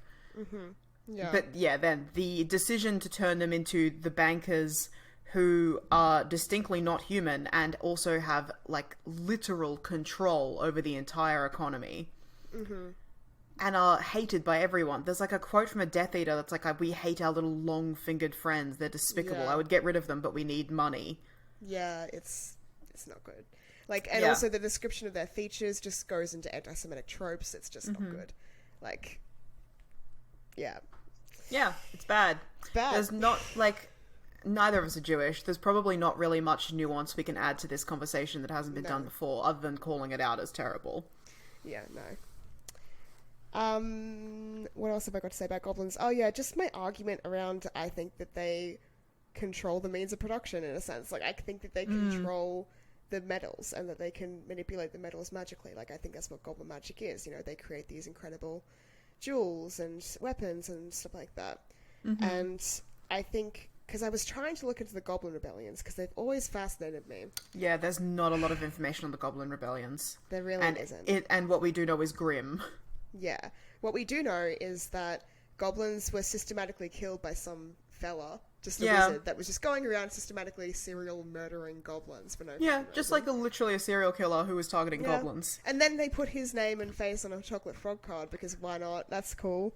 And that was the source of one of the Goblin Rebellions. They were like, please stop this maniac from killing us. And presumably the government was like, no, and that's why there was a rebellion. Yeah. Another source of a rebellion is goblins being treated like elves, like slaves. Mm-hmm. There was a movement to literally enslave them. Yeah. Like the house elves, and they rebelled against that. Shocking. Another big source, which must have happened, I think, the most recently, is goblins saying that they want to use wands. They want to have the same access to wands as wizards do. And then the government, I presume, made some sort of legislation on wands saying, no, you can't. Yeah, it's literally illegal for non-human creatures to use wands. Yeah. Fucked. Yeah. Real fucked. Yeah, they're literally just an oppressed class. Oppressed race. And not just goblins too. Like, we also know this happens to elves, centaurs. Any non-human can't use a wand. So technically, would Lupin be allowed to use a wand if people knew he was a werewolf? Oh, interesting. I would say yes, because he's still a human. He's just a human with, like, a medical condition. And the medical condition is deeply stigmatized. And, like, he can't work, he can't be around children, all that sort of shit. But he's still able to use a wand. Okay. But yeah, anyway, back to goblins. Yeah. Real grim. Real grim. Like, basically, I wanted to learn more about what happened in these rebellions. Like, how did the goblins fight? Like, did they get close to winning? Did they ever win one of these rebellions? I don't know. Like, they obviously would have won the enslavement one, because we know that they're not enslaved like house elves. Mm-hmm. But they still are second-class citizens like house elves. And they're despised even more than house elves by wizards. Like, what? Yeah. I wish there was more information on the Goblin Rebellions. We wanted to do an entire episode on the Goblin Rebellions and decided not to, basically just because there isn't enough information, and we thought we could combine it into the economy one. Mm-hmm. You've only got a year, guys. We've got to be efficient. Yeah. My question about the Goblin Rebellions is, what happens to Gringotts and the economy during these rebellions? I think there was mention of, like, the wizards tried to take over Gringotts at some point. The Ministry has had control of Gringotts at certain points. Yeah. But effectively, like, Gringotts was owned by the Goblins, then the Ministry took control of it, then the Ministry granted it back to the Goblins, then it was seized by the Ministry again for a short period. Like, it has gone back and forth. At the time the books are set, the Gringotts is owned and controlled by the Goblins, except when Voldemort takes control. Yeah. When the Ministry swoops back in and takes control of it again. So, if in 5th book there is like a 5-hour wait for gold, and by the way, it's fucked that Bill can just take money out of Harry's vault. Oh, wait, what? That happens? Yeah, that happens. It's literally... Okay, let's go through this... No, hang on. Let's put a pin in that. I'll come back to that in a sec. Yeah. In 5th book, there's a 5-hour wait for money. Sure. So obviously people are like scared, and there is effectively a bank rush. Everyone's trying to take their money out of the bank because everything's going bad, and they want to have access to their gold in case things get worse, which does happen. And Voldemort takes control of the bank. So, surely, during every single one of these Goblin Rebellions, the Goblins are like, well, our number one power move is we shut down the bank and nobody takes money in or out, and that grinds the economy to a halt. Yeah, that's how I assume the rebellions would be fought. Not like a hot conflict, like, you know, they're going out into the streets and smashing property and killing wizards, and wizards are killing goblins, but more like, you know, a cold conflict where they're shutting off more the like economy. A strike. Yeah, a strike. They're shutting off the economy, and they're being like, we will not give you your money back until you give us our rights. Like, that's how I assumed it went, but apparently not. Yeah, apparently there are actual bloody conflicts. Like, there was a battle near Hogsmeade, and they were using, like, an unnamed bar, which has got to be either the Three Broomsticks or whatever Hogshead. Aberforth's bar is. Hogshead, thank you. They've got to be using that as, like, their fortress, basically. So, yeah, there was actual, like, fights. I was about to say physical fights, but probably more magical fights. Okay, it's got to be a combination of both. You would have to assume, like, if you were any sort of logical person, which maybe is not the case, because this is Harry Potter we're talking about. Yeah. If I'm a goblin and I'm rebelling against wizard society, my first step is being like, well, we've got your money. Fuck you. Mm-hmm. What are you going to do? Come and get it. Yeah, exactly. Yeah. Making Gringotts my fortress, because that's the obvious fortress point. Yes, it's the safest place, instead of some random bar next to Hogwarts, the wizard's greatest fortress. Anyway, Yeah. Stupid. Yeah. I think that's why I think this is why there's still a power struggle between the goblins and the wizards, right? Mm-hmm. Because wizards have this superior magical power because they have access to wand law. Yeah. Goblins have this superior economic power, and the reason why they're still clashing and one hasn't, like, completely eradicated the other is because they can't. There's this power imbalance. Right. So I think, like you said, goblins weren't enslaved. They didn't win the wand law battle, but they must have, like, slowly over the centuries or millennia have been, like, gaining rights because they have this economic powerhouse. Mm-hmm. Yeah, I suppose. But the thing is, like, I don't know if wizards know this, but economy is fake. Like, they could just be like, oh, actually, we're not going to put our wealth in precious metals and precious stones and coins anymore. We're going to use boots to trade for everything.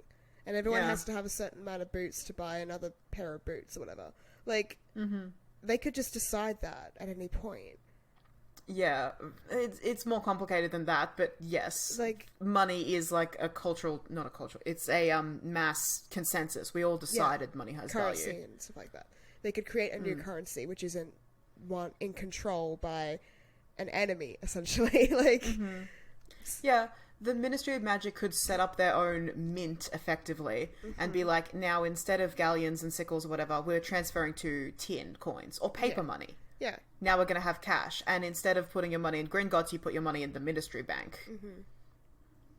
So why don't they? Like, I mean, obviously they'd get another rebellion, but they've been able to quash these rebellions before because obviously the power of having wands and just numbers, I assume. Like, I think wizards might outnumber goblins, but that's an assumption. I think so. That's an assumption on my part. The only time we see goblins is in Gringotts. Yeah. And it's all men. Or sometimes doing crime. Yeah, do we see any female goblins? Not straight up, no. So, we don't know anything about... I mean, we assume that there might be two genders. We don't know if goblins have two genders or if there's more, or we don't know. So, we don't know anything... But, we don't see any female centaurs either, like... Yeah. We don't know anything about goblin society or culture. Yeah. But yeah, I've always assumed that wizards outnumber goblins because... goblins seem to have these intense powers and abilities and drive to want to have more rights than they do, but they just can't. They just can't get there, which makes me think that they're outnumbered and out-resourced. Yeah, it must be a lack of numbers, a lack of magical power, definitely a lack of political power, because political power comes from those first two things, because they've got the money, they've got wealth. But actually, no, because... so much of wizarding wealth is like, oh, I've got these, goblin-made dishware or whatever. I've got this goblin-made crown or whatever. Yeah. And we know that part of how goblins view property is that when you buy something goblin-made, you effectively rent it for the period of your lifetime. Yeah. So, throughout history, goblins have been making these, I would say, incredibly valuable and incredibly beautiful, like, masterworks of metal and stuff, and then the wizards have been, from the goblins' perspective, stealing these things from them. So goblins might have had a lot of wealth that has been slowly whittled away over centuries and centuries, and now the wizards have taken all of their shit. Right, so your assumption is like the goblins' creation of beautiful objects and weaponry and stuff is finite. It's not like they're constantly making new stuff, it's kind of like a rare thing for them. Or like, oh, maybe not a rare thing. I think they are constantly making new stuff. I just think that, like... It's not like the dwarves in Lord of the Rings. Lord of the Rings. Yeah. The dwarves are constantly mining and going deeper into the earth and making new weapons and shit like that. The goblins aren't doing that. Most of the time, most of the goblins that we see are working at the bank. And I guess, like, there's maybe some goblins craftsmen out there, like, that are creating new stuff and things like that all the time, but it's not like it's their constant activity. So maybe like a lot of their wealth, as you said, has just dwindled away over the years because it's been sold off to wizards who are never giving it back because wizards just hand it down as heirlooms. That's what I'm thinking. I'm thinking like from, let's say, like the goblin economy, which I don't think is maybe necessarily separate from the wizard economy. But let's say that goblins were effectively being like, okay, so we've got these masterworks and we're like loaning them out to the wizards, expecting that they will get them back. But then they never get them back, and that has terrible economic consequences internally within goblin society. And maybe not just economic too, but cultural like consequences. Like if these masterworks are maybe the consequences of years of families of time and effort of like maybe they have huge cultural significance outside of just the economy, but they're also like deeply a part of the history of that family or the history of that goblin. Like it's interesting to think about it like that. We know there was like one of the Goblin Rebellions was over Gryffindor's sword, Gryffindor stealing the sword from the goblins. It really seems like it's that way. Like, I think... That's fast. I've never thought about it like that. I always just assume they're just making new stuff all the time. So I'm like, well, why I think are they... they are. Yeah, and they are, but I forgot to think about it culturally as well. It's not just a matter of, like, economics and like, you know, this is ours from, like, 600 years ago. It's... Yeah. That's their, like... If that is the center of their entire people, then, yeah, of course. Yeah, I think that makes sense. Yeah. So I think that... Like, we know that most of the wizard's wealth is in goblin control because they control the bank. But I think also most of the goblin wealth is in wizard control because wizards have just taken all of their shit and don't give it back. And goblins are constantly trying to get their stuff back. And wizards are like, no, we own it. We bought it 800 years ago and we passed it down and down and down and now it's mine. Yeah. Wow. Well... That sucks. I mean, I don't really know what more we're saying with this episode beyond here's how it looks like things are. They're deeply rooted in capitalism, worse than our own society, and deeply, deeply disenfranchising and creating ingrained inequalities, and it's just never addressed in the series because it doesn't matter to Harry's journey, apparently, or because J.K. Rowling doesn't know how inequality works more accurately. Yeah. And it sucks. Yeah. This isn't really an episode of us solving the problems of the wizarding world. This is an episode of us figuring out how something works in the wizarding world. Yeah. And instead of us... Sometimes we do that by being like, here's a problem, and we go away and we solve it, and then we come back and talk it through. This time, we don't have the ability to solve it because neither of us know enough about the economy. So we're puzzling it out together in the episode. Yeah. We're asking each other questions and trying to answer them with what we understand. And hopefully we've come to something. I think... But yeah, we're more describing the wizarding world. I think we've come to some conclusions. One, the wizarding world is deeply capitalist. Two, the books tell us that wealth is bad unless you gain it by doing nothing. Through inheritance. Through inheritance. No, the Malfoys earn their money by doing nothing, but they use it for evil. Harry uses money for good. He gives to charity and buys gifts for his friends. Does he give to charity? Wants to buy a massive racing broom, but doesn't. Yeah, okay. Wealth is bad unless you yourself are good. Then it's good, actually. Yeah, the series just doesn't have a consistent standing when it comes to wealth because JK's circumstances change so rapidly. Yeah. 3, inequality is even more entrenched, but not adequately explored or unpacked in the series. That's what I've gained from this conversation. I don't know, how about you? Yeah. I definitely feel like I understand the goblins a bit better than I did before we started doing this. Yeah. And I wish there was more information about them. But yeah, it is like a part of the books that the goblins are so deeply entrenched in society, but we just don't understand or know anything about them. And no one cares to. Like, even when Hermione learns a bit more about goblins, she doesn't have the same empathy or sympathy towards them as she does with the house elves. She's like, oh yeah, fuck these gross little guys. She doesn't care. Yeah. Like, she's our one focus point that could have, like, dug deeper into the whole goblin side of thing. And but she just never did. She kind of did with centaurs. She, like, you know, you could see that she was sympathetic. She definitely did with house elves. She was a muggle-born herself, but we never got her sympathy for goblins, which is, I guess, kind of Rowling telling us that we shouldn't have sympathy for goblins either. Yeah, this book straight up does that. Like, Yeah. let's look at Griphook as a case study for a second here. Yeah. So he's Harry's introduction to the wizarding economy, basically. He's the one who takes them through Gringotts in the first book. Mm-hmm. And he's constantly described as, like, smiling evilly Sadistic. and stuff. Mm-hmm. Yeah. He said nastily to Hagrid. Yeah. There's, like, that bit that always gets me every time where Hagrid's like, I'm feeling sick, can the carts go slower? And Griphook's like, 1 speed only, nastily. And then the next line is, the cart was gaining speed. Yeah. Moving deeper and gaining speed. Like, he was just speeding up to fuck with Hagrid because I guess he hates him? I don't know. Because he's just Yeah. a mean little man. But he shouldn't hate Hagrid. Like, Hagrid's a poor giant guy. Like, Yeah, class solidarity. you know, come on. I guess they just hate everyone who isn't goblins because they're inherently bad, is the message. And then we meet him again in book 7. And Harry, kind, trusting, empathetic Harry, tries to work with the goblins and, like, try to defeat Voldemort, break into Gringotts, get the Horcrux, you know, his mission. And Bill, who has worked with goblins his entire adult life, is like, you can't trust them. The way that they see property is different from the way that wizards see property, and therefore they are bad and wrong. Yep. And Harry's like, no, you're wrong, Bill. And he sets up this plan with Griphook. And by the way, Griphook is just as unpleasant the entire time this is happening. Oh, don't forget, Harry plans to deceive Griphook. Like, Yeah, plans...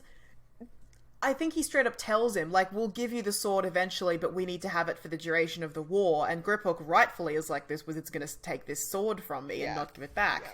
As we have learned through centuries of goblin-wizard interaction. And then it's like, oh, Griphook runs away into the crowd of goblins during the heist and betrays Harry, Ron, and Hermione and leaves them without the sword that they need. And this is supposed to be like, Bill was right. Harry was wrong. You can't trust the goblins. Goblins are inherently sneaky and bad. yeah, it's bad. And it's like... the text condemns. Yeah, the text condemns and encourages the audience to condemn and not question it. Which is, I guess, definitely another big part of why the anti-Semitism stings so much. Like, people could just excuse it as, like, well, there's anti-Semitic tropes across all kinds of fantasy and science fiction that authors might include in there unconsciously, because that's part of the folklore that they're deriving from. And also, like, part of the unconscious racism or bias that people include into worlds like Star Wars and shit like that. But it doesn't feel unconscious because of this, like, very deep-rooted stigma in the book, and the fact that we're encouraged to sympathize with the wizards and be like, oh, the poor wizards are being swindled by these goblins that are just like, think that all the wealth goblins belongs are mad. to them. Like, no. The goblins are mad they're not giving back their heirlooms that they've rightfully bought with money, which is the way that it should work. Yeah, it's... Yeah. Grim. Yeah, it's not great. Real grim. Yeah, it would be a very different story. Well, not a very different... It would be a different story if, like, the goblins were the bankers, but they were, like, you know, happy and helpful and functional members of society and treated just as well, and, you know, it was just like, oh, look, she obviously drew on some anti-Semitic tropes there, but it's not like the goblins are evil, nasty people. They just run the bank. Yeah, definitely. That would be a different story. To an extent. I have some more points about, like, just the economy. Like, I want to talk about Gringotts is the only bank. Are there other banks in other countries? I assume so. I would assume so as well, but we know that Gringotts employs Bill in Egypt. Ooh, good point. To raid Egyptian tombs. But maybe that's because... Okay. Britain has a long history of stealing from Egypt. Definitely it. I'm just going to do a bit of Googling here quickly. Okay, I'll fill with fluff. Do we basically think that there is a different bank in every country because Gringotts is the one bank for England, and we assume all of Scotland and Ireland and everything as well because Hogwarts still gets their money from Gringotts? And there's, like, you know, a similar bank in other countries. Or is Gringotts the only bank and Gringotts has branches in other countries? Because I don't think people from America or Australia or whatever are travelling to London to get their money. Right. Sorry, I was just doing a bit of Googling. I thought maybe Egypt might be in the Commonwealth. It turns out it was, but it left after the Second World War. So Okay, maybe but that Bill wouldn't has- necessarily yeah. matter for... That's a Muggle thing. That wouldn't Yeah, necessarily matter for I know, wizards. but J.K. Rowling draws all of her Wizarding World shit off Muggle shit. You know, that's why, you know, her English nationalism jumps out when she made one school in Great Britain and Ireland for all of the children to go to, and then voted no against Scottish independence. It jumps out. Like, you know, so I was thinking maybe it's like, oh, well, Gringotts is kind of the bank for the Commonwealth and Great Britain. But I don't know. But then maybe what you're saying about they're sending Bill to, like, get secrets and shit like that. He's cracking the curse vaults. breaker. He's effectively stealing gold Yeah. out of ancient Egyptian tombs. It comes off as British Museum. It's giving It is. colonization. So, like, not surprising that that's happening. Yeah.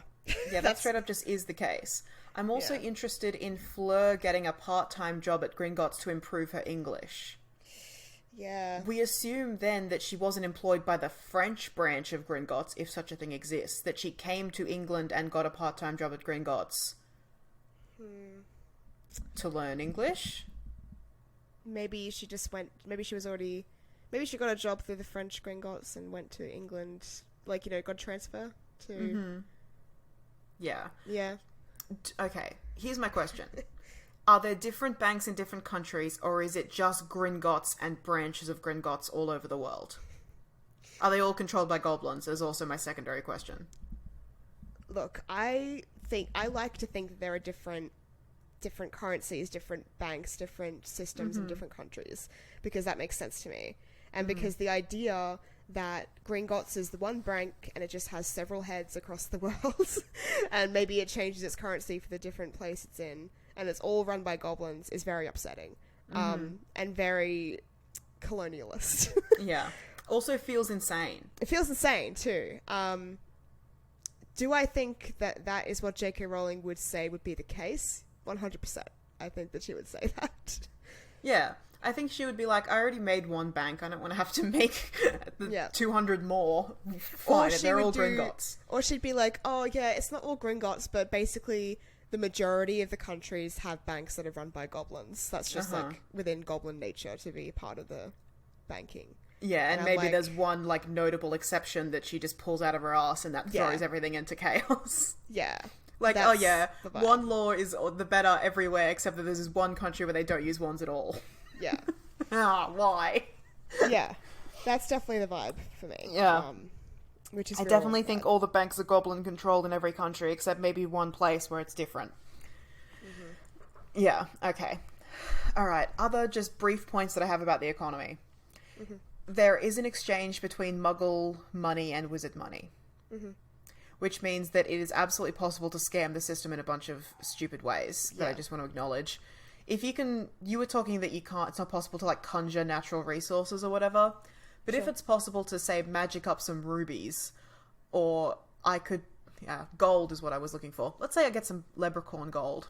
I'm a wizard, I get a bunch of leprechaun gold. I go to a cash for gold Muggle place. I get a bunch of Muggle cash. I go to Gringotts, I exchange that Muggle cash for galleons. Yeah. Profit. That would be untraceable practically as well, unless you have an Arthur Weasley on your case, because, like, the Muggles would just see that the gold went missing and be like, huh? They would never be able to figure out, oh, it's magic gold that goes missing after a while. Like, that would never... Yeah, exactly. Yeah. Well, like, the Muggles will notice and report it to the Muggle police, but it would have to be happening consistently enough for it to gain the attention of wizards. Yeah. And then you'd probably be charged for Muggle baiting. Yeah.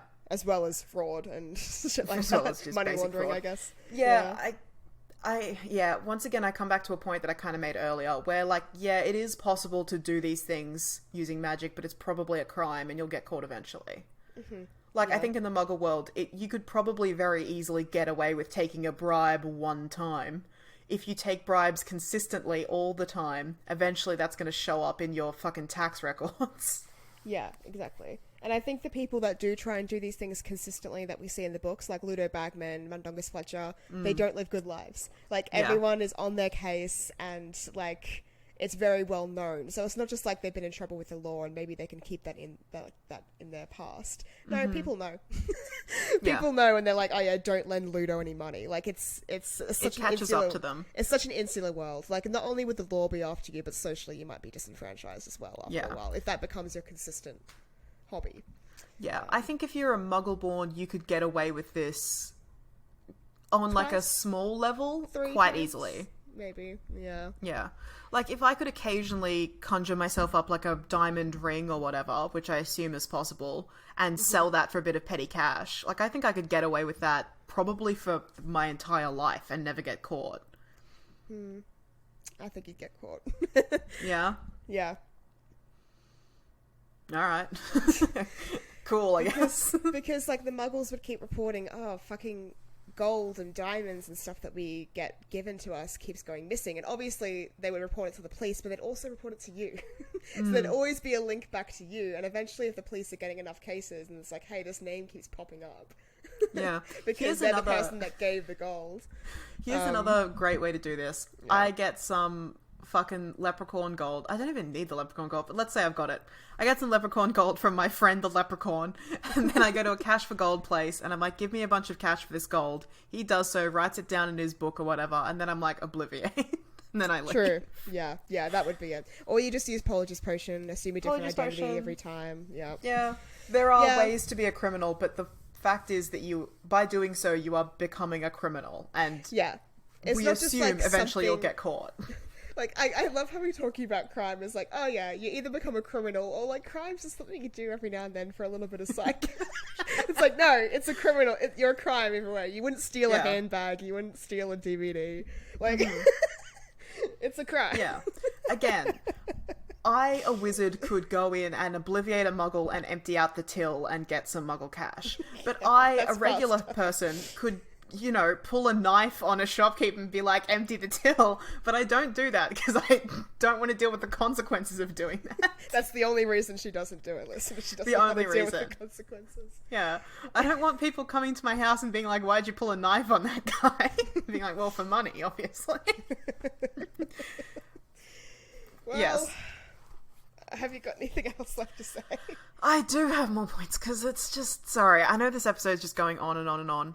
But I want to talk a little bit about the economy in terms of, like, businesses and employers and in terms of Hogsmeade and Diagon Alley as well. Okay. First of all, it's fucked that there's Nocturne Alley. Like, literally, there's a black market. It's, like, there. You can go and get all the illegal shit in a place. That's just such how a child thinks the world works. Yeah. Toddler. That's fine. When I was reading about the economy, I kept seeing over and over again, the primary employer of witches and wizards is the Ministry of Magic. Do we think that's the case? Yep. Okay. I think it's maybe 60% of the jobs in Ministry. I think so. I think a lot of the wizarding world, like the business of the wizarding world, is keeping everything under control and stopping people from, you know, stealing money from muggles and shit. Yeah. Keeping the wizarding world contained, insulated, separate from the muggles, secret from the muggles, and just under control, because everyone can do magic, and that's very hard. That's chaotic. Yeah. That's chaotic. Yeah. So I think the Ministry is like a massive employer, and a lot of business is just government. Governing. Yeah, and the government is a lot more small and hands-on than our government is. Yeah. Because the community is smaller. But I also, like, something that gets brought up a lot in criticisms of Harry Potter is that, like, you know, the only jobs in the wizarding world are working at the Ministry of Magic, getting a job in a shop, being a healer, Quidditch star, like, you brought this up as well. Yeah. I don't think that's the case. I think that's just what we see from Harry's perspective, because Harry is a child and is only interacting in the world in a very small, limited, childish kind of way. Okay. I think that if there is a job in the Muggle world, there is an equivalent job in the Wizarding world most of the time. It might just be very different or way smaller or more specialized. I mean, we already have loads of jobs in the Muggle world that we just don't need. We just don't need them. But, like, and that's with the advanced technology and science that we have now. I just don't believe that there's equivalent jobs in the Muggle world to the magical world where there is literal magic that makes things so much easier. Yeah, well, I think you just have a magical version of the job. Yeah, give me an example. I don't know. You said there's farms before. Yeah, I think there's probably magical farmers. Something like... I'm trying to think of something. Like a telemarketer. Someone who calls you over the phone and tries to sell you stuff. I think there's probably a wizarding equivalent of that, but it would just be someone who is trying to sell you like a mail order quick spell course that we see Filch get. Business, sales. Yeah, I think if a job exists for muggles, I think it exists for wizards as well. It would just be different. It's basically just sales, government, sport, education. All the industries that we have. But no, we've got like creative arts. Like there's plenty of other jobs that are out there. Like there's no wizard podcasters. There's wizard radio. Yeah, there's wizard radio. Exactly. Yeah. Okay, you're right. Sorry. Yeah. But no, I mean like ballet dancer. There's no fucking ballet dancers in the wizarding world. Why? There should be, but there isn't because we have that whole entry in Beetle the Bard about how Hogwarts has banned its music and arts department. Oh, yeah. And so we assume because Hogwarts is the starting point for everyone in Great Britain, and at least the Great British Wizarding world, there's no fucking theatre, there's no fucking dance or anything like that. There's music, though. We have musicians. We have the Weird Sisters. We have Celestina Warbeck. Yeah, music is the exception. But you can't dance or act. Yeah, but even if those things aren't around in Britain, they might be in, I don't know, America or whatever. Sure, yeah. Yeah. I'm just saying that I think while the economy of the wizarding world is very insular and smaller than the Muggle world, I think it's a lot bigger than what we see in the books, because in the books we're seeing things from Harry's very limited perspective. Sure, I can acquiesce to that and say that there's things outside of Harry's perspective, but I still think that the options are still quite limited compared to what there is in the Muggle world. Yeah, because the Muggle world has billions and billions of people, and and like advanced technology. The Wizarding world doesn't have that. It's all everything's centuries old or done with a magical spell, and there's only like 200 of us in the entire world. Yeah, exactly. Yeah. Okay. My only real last question was about Hogsmeade and the economy of Hogsmeade. Yep. Hogsmeade is the only all wizarding community in, I think it says Britain, even though it's very clearly Scotland. Yeah. Because JK. Well, Scotland is a part of Britain. Yeah. So. Is it? Yes. Okay. That's why they say Great Britain and Northern Ireland. Okay. I don't know the British countries. I thought England was different to Britain. No. No. Okay. Well, whatever. it is. England is a country. Great Britain is Scotland, Wales, Northern Ireland, Wales, and England. Okay. And then like I think the UK, the United Kingdom, is everything except Ireland. I don't know anything. Anyway. Okay. All right. Anyway, Hogsmeade is the only all wizarding society or town or whatever it is. Yeah. So, do you think there is a lot of travel to and from Hogsmeade, or is Hogsmeade an entirely dependent on Hogwarts and the student of Hogwarts for its entire economy, I guess? Oh, it's definitely not dependent on Hogwarts for its entire economy. There's certainly a lot of travel. I think every fucking witch and their dog is heading to Diagon Alley or Hogsmeade to pick up stuff and go to the bar and stuff like that. That's the only cultural hubs they have. Yeah, it is. Those are the only places that we see. Like, they don't have a Quidditch stadium. We know that because they set it all up for the Quidditch World Cup.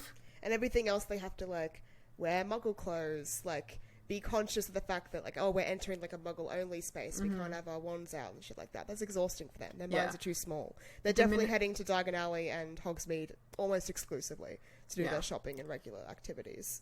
The Ministry of Magic, St Mungo's Hospital, and Diagon Alley are all in the middle of London, the biggest Muggle city around. Yeah. Yeah, so Hogsmeade's the only completely insular community. I was just thinking because so much of what we see at Hogsmeade, and again, it's all from Harry's perspective, are like sweet shops and joke shops and stationery shops and the post office. Like, it's all sort of stuff that the students would be needing. There are definitely businesses there that are thriving on the Hogsmeade weekends and the business they get from the students. Yeah, well, they definitely just got shops set up there that are for the students because they're a huge market, because they're, like, right next door. But I think, like you said, those are just the places Harry's hitting up. Harry's not going to the furniture shops. He's not going to the Wizard IKEA or whatever you want to, like... He's not going to the Wizard TK Maxx. Yeah. Do you think there are, like, wizards sort of, let's say in London or whatever, who, instead of going to the Leaky Cauldron, are, like, travelling all the way to Hogsmeade and going to the Three Broomsticks for their Friday night? Yeah. Okay. That makes sense. It's not far. Like, think about England. Like, even just for Muggles, right? We drove to Scotland. Like, you can drive there. You can cycle to Scotland if you live in certain parts of England. You can do it in under a day. Like, they have apparition. They there's flea powder and apparating. Like, it's not hard. It's so not hard. Okay. Yeah. And I think that's probably all of my thoughts about the economy. This episode was almost 2 hours long. Yeah, I'm so sorry about that. The economy was a big subject. We knew there was a reason we avoided it for 3 years, however long we've been doing this. 5. 5 years, yeah. Yeah. Oh, how the time flies. Well, I guess we'll wrap it up quickly. I have been Jem, and I know we haven't answered a lot of your questions today, and I'm sorry about that. But I hope we've given you a lot to think about, at least. I've been Rhea, and I don't have any more thoughts about the economy. I said them all during the episode. Bye, everybody. Thanks for listening. If you want to support us or get in touch, the links to our social media and Patreon are in the show notes. Please feel free to send us so many messages that we go mad and run away to a hut on a rock in the middle of the sea just to avoid them. You'll hear from us again in 2 weeks' time.